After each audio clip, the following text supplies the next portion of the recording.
Fala galera, beleza? Sejam bem-vindos a mais um vídeo do canal Mistérios Curiosos. E hoje eu vou trazer aqui para vocês um caso bem interessante do primeiro serial killer brasileiro, mais conhecido como Preto Amaral. Um crime nada mais é do que uma infração de maior potencial ofensivo, que é toda conduta que gera lesão penalmente relevante a uma pessoa ou bem tutelado pelo Estado. Ou seja, os fatos que constituem um crime são sempre determinados por algo, que pode ser uma ilegalidade, mas só é punível o fato ilegal desde que haja culpa ou autoria e também dolo. A intenção ou dolo no agente que atuou com consciência de que tal iria ter um resultado ou fim ilícito, embora soubesse naturalmente que era proibido e que por isso até a lei o proíbe. No vídeo de hoje eu vou contar a história de José Augusto do Amaral, ou mais conhecido como Preto Amaral. Ele nasceu em Minas Gerais no ano de 1871. Neste ano, a Lei do Ventre Livre havia sido promulgada no dia 28 de setembro de 1871, após ser aprovada no Legislativo brasileiro, uma das leis abolicionistas decretadas ao longo do século XIX para abolir gradualmente a escravidão no Brasil. Ela determinava que os filhos de escravos nascidos a partir de 1871 seriam considerados livres. Preto Amaral acabou entrando para o exército brasileiro, mas provavelmente devido à discriminação e aos maus tratos, acabou desertando. Devido a isso, foi condenado a 7 meses de prisão. Ele, que era filho de escravos e graças à Lei Áurea, acabou tornando-se um homem livre aos 17 anos.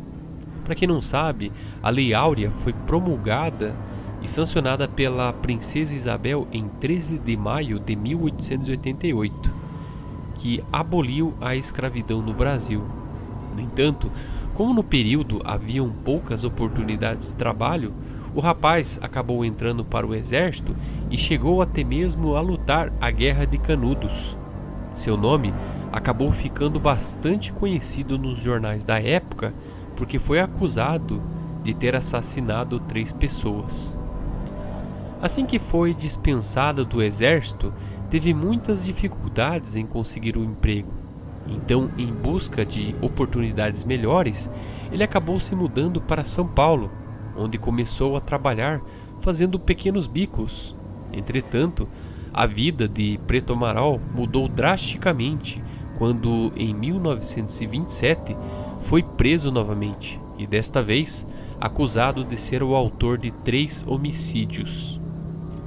Na época, a polícia alegou que o homem teria um padrão para atrair as vítimas, pois ele oferecia pequenos serviços ou até mesmo refeições para rapazes humildes.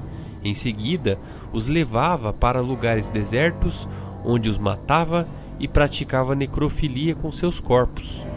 De acordo com esta pesquisa, Preto Amaral teria confessado ao menos 3 mortes.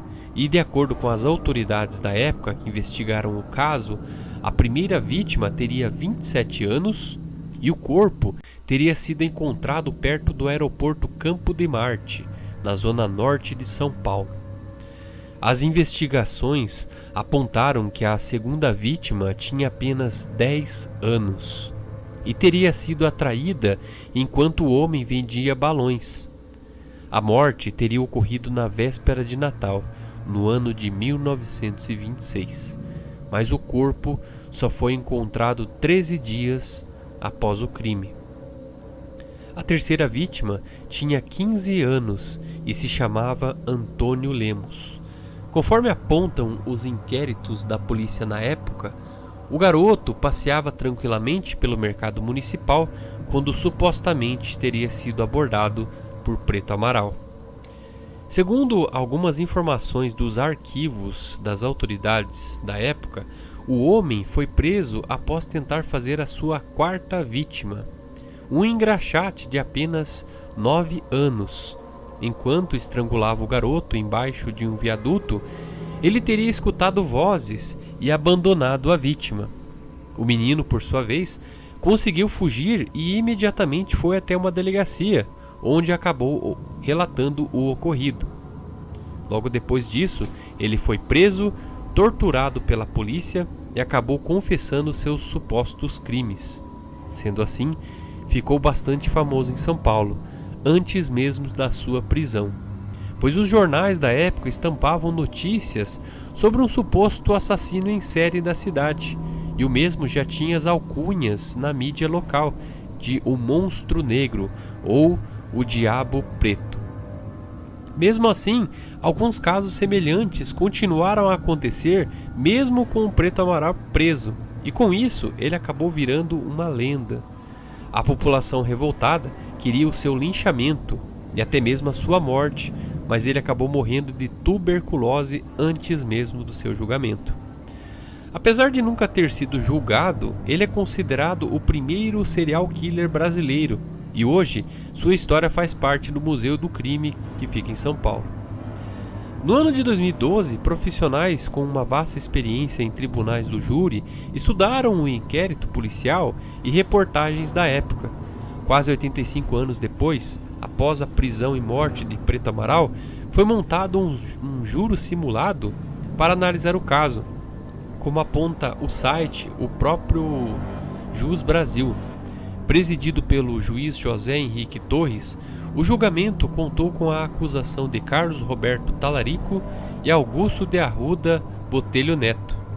Já a defesa foi feita por Antônio Cláudio Maris de Oliveira e Renato Campos de Vito.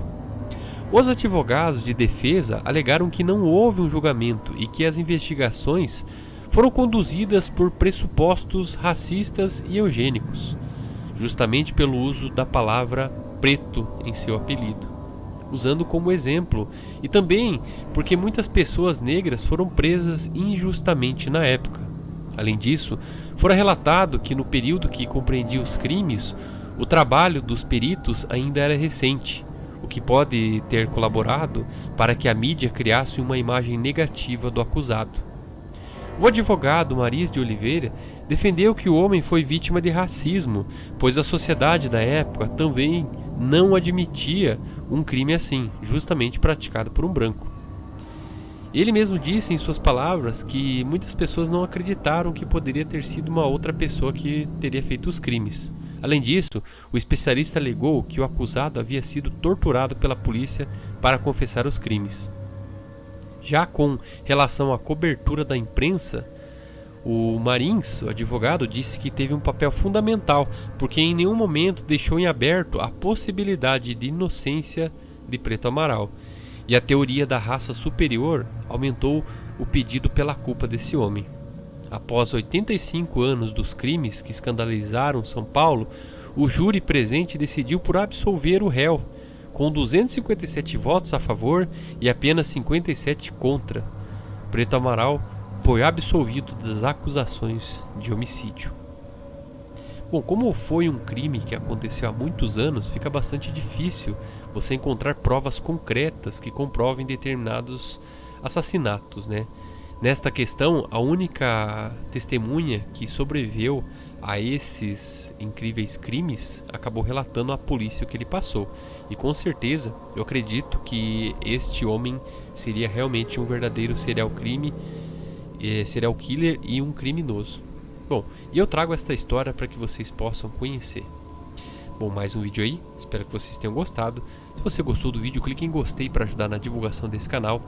Não se esqueça também de conhecer, né, os links dos criadores do terror que eu vou deixar na descrição e também a nossa campanha do Apoia-se. Obrigado, galera, e até o próximo vídeo. Valeu!